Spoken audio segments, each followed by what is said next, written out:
BFM Business, innover pour l'auto. Les clés de l'auto. Alors vous l'avez remarqué, depuis le 1er janvier dernier, les PV de stationnement, ça fait très très mal, de plus en plus mal. Donc il faut plus que jamais trouver une solution stationnement en ville.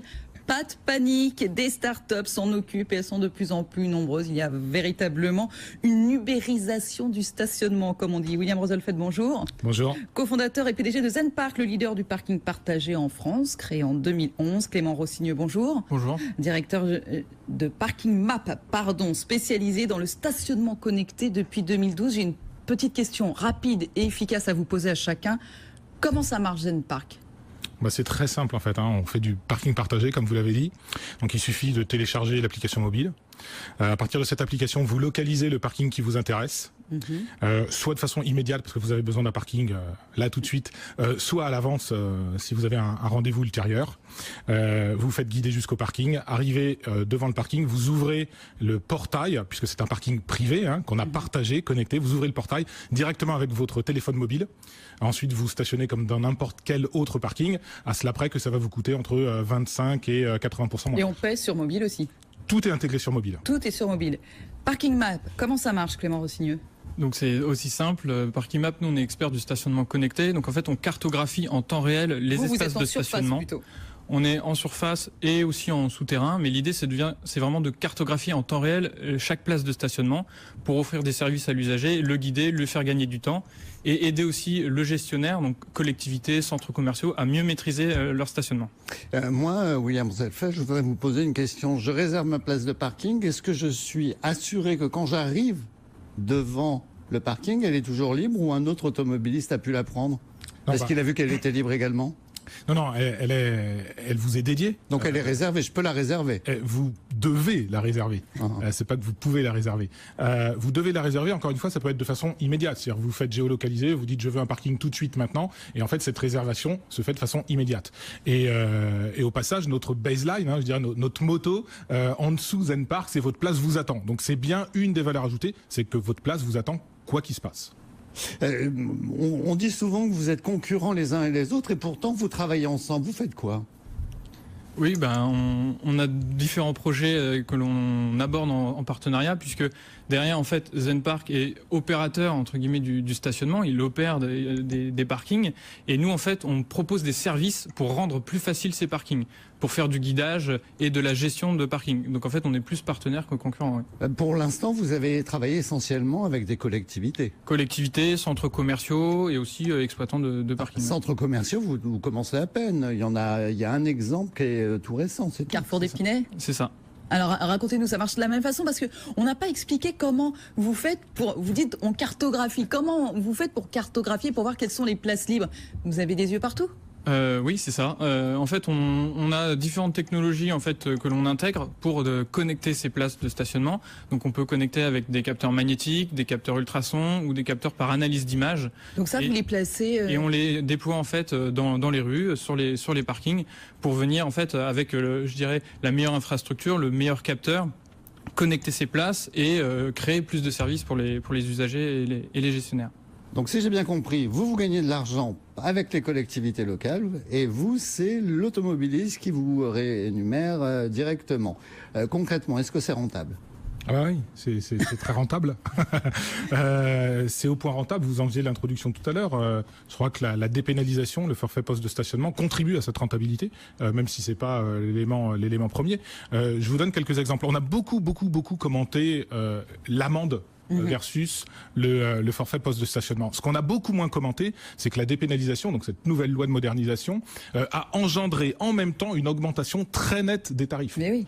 Ce qui signifie quoi? Ce qui signifie que en moyenne en France, sur les grandes villes, les plus grandes villes de France, on va dire, stationner 6 heures à 8 heures vous en coûte aujourd'hui typiquement de 25 à 30 euros. Quand ça vous en coûtait de 8, 10, 12 euros. Et aujourd'hui, chez Zenpark, le tarif moyen sur ces mêmes zones, on est à peu près à 6 euros. C'est-à-dire 4 à 5 fois moins cher. Donc, il y a le sujet du véhicule ventouse. Mais comment vous y arrivez à ça? Parce que c'est bien de nous vendre un tarif beaucoup moins cher, mais comment ça se fait? Comment vous y parvenez à ce tarif-là? Comment on arrive à faire cela? Tout simplement parce qu'on vient réutiliser des parkings qui sont en partie vides, soit toute la journée, soit une partie du temps. Donc on va par exemple travailler avec les grandes chaînes hôtelières. On a un accord cadre avec le groupe Accor pour exploiter une partie de ces parkings et au passage lui offrir de la valeur ajoutée, c'est-à-dire offrir une plateforme de réservation qui pour ces hôtels leur permet de réserver pour leurs propres clients dans leur parking, ce qui n'existait pas jusque-là. Donc nous on va utiliser ces parkings d'hôtels, ces parkings de bailleurs sociaux, on travaille énormément avec les bailleurs sociaux, mais également avec les cliniques, avec les résidences étudiantes qui sont moins motorisées, avec les résidences seniors, avec les EHPAD, avec les hôpitaux, et tous ces parkings qui sont tout ou partie vides une partie du temps, finalement on y insère une technologie, on va transformer ces parkings privés en parkings partagés, connectés et donc aux automobilistes. Et alors très rapidement, j'ai un parking, je vous le donne à louer de temps en temps, ça me rapporte combien? On a une estimation à peu près? Alors oui, on a des estimations, mais comme pour tout parking, c'est extrêmement local en fait. Vous imaginez bien qu'un parking dans le centre de la capitale, il va pas vous rapporter la même chose qu'un parking en périphérie de Bourges. Voilà. Donc difficile de répondre avec des chiffres.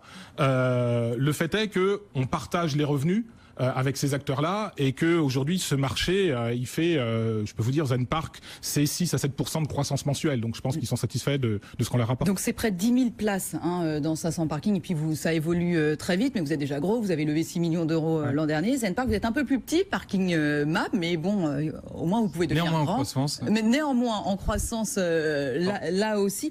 Et c'est intéressant parce qu'on parle beaucoup de Paris, vous êtes tous les deux présents sur Paris, mais il y a aussi toutes les autres villes et vous êtes aussi présents dans des petites villes, voire des toutes petites villes, où on n'imagine pas forcément qu'il y a aussi ces besoins-là. Oui, en fait, le stationnement connecté, ça apporte des solutions concrètes en fait à la problématique de beaucoup de collectivités. Des centres-villes notamment. Des centres-villes. En gros, on apporte des solutions pour booster ou en tout cas augmenter l'attractivité des centres-villes. Il y a beaucoup de villes aujourd'hui dont la réalité du territoire en fait est que il faut une voiture pour venir en centre-ville et il n'y a pas de transport en commun. Et donc les voitures ventouses, on en parlait, la capacité à trouver une place rapidement dans un centre-ville, même petit, qui a des commerces, qui a des marchés. Parfois, ça en décourage plus d'un. Voilà. Et donc, on apporte des solutions concrètes pour les collectivités pour de dynamiser leur centre-ville. On dit souvent que une des raisons numéro 1 de la désertification, c'est la difficulté à trouver une place. C'est le fameux no parking, no business, mais on apporte des solutions concrètes là-dessus. Et alors, Parking Map, après les collectivités locales, vous vous intéressez aux entreprises. On a vu l'exemple de Carrefour. Est-ce que c'est parce que vous avez fait le tour des grandes villes qui peuvent être intéressées, que les autres sont un petit peu moins facile à convaincre, que vous vous orientez vers le privé, ou c'est pour gagner plus d'argent? C'est deux segments de marché différents. On estime à 15 millions de places en France en global sur à la fois collectivité et parking privé. Donc on essaye d'adresser en fait le parc global avec je dirais des solutions en synergie de technologie et de suite logicielle, d'adresser les deux segments de marché. Toute dernière question rapidement, c'est quoi un parking mapper? Alors, Parking Mapper, en fait, ça c'est un projet un peu expérimental et une démonstration qu'on fait à Paris. En fait, on propose aux Parisiens tout simplement d'héberger un capteur sur leur fenêtre pour connecter la rue en contrebas. Donc d'espionner la rue et de prévenir il y a une place de libre. C'est ça en fait. C'est ça. Et c'est rémunéré ça? Ouais, on propose un dédommagement pour héberger un capteur. Ouais. Combien? L'idée 100 € par an. Et l'idée, c'est en fait de connecter la rue en contrebas. Et puis pour nous, ça nous apprend aussi beaucoup. Et derrière, c'est un projet qui est assez sympa aussi parce que ça crée une forme de communauté de parking mapper en effet. Eh oui, c'est à suivre, ça m'amuse beaucoup cette idée. Clément Rossigneux, merci beaucoup à vous. Merci à vous. Directeur général de Parking Map, William Roselfeld, cofondateur et PDG de Zen Park. Merci d'avoir été avec nous. Merci.